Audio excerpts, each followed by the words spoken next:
En ce qui concerne l'anglais dans l'Union européenne, il est certes un peu incongru que puisque l'Angleterre pratique le Brexit, on continue à parler anglais, mais en même temps, je crois qu'il faut relativiser les choses, parce que l'anglais est une langue qui dépend largement du français, dans son histoire, dans sa genèse. Et par conséquent, je crois qu'il est préférable d'annexer l'anglais à la francophonie plutôt que de s'en démarquer. Ce ne serait pas une bonne stratégie.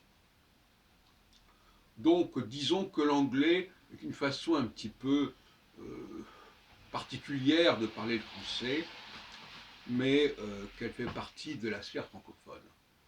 Et j'insiste beaucoup sur cette question-là. Il faut intégrer impérativement l'anglais dans la sphère francophone.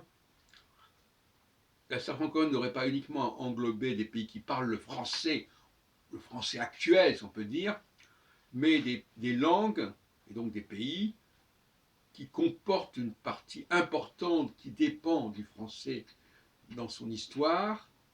Ça vaut essentiellement pour l'anglais, mais ça pourrait valoir aussi pour d'autres langues à de moindres titres. Mais on pourrait effectivement créer une sorte de structure parallèle à la francophonie ou faisant partie de la francophonie et qui engloberait tout un ensemble de langues qui ont emprunté largement au français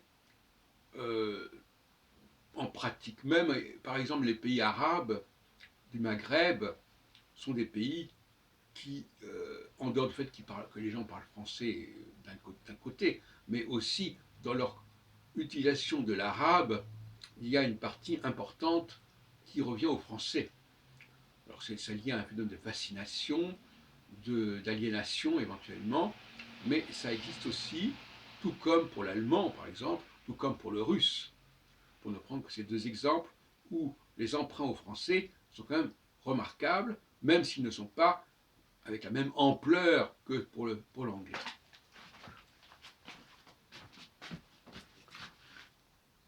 Le français reste par excellence la langue de l'Europe de toute façon.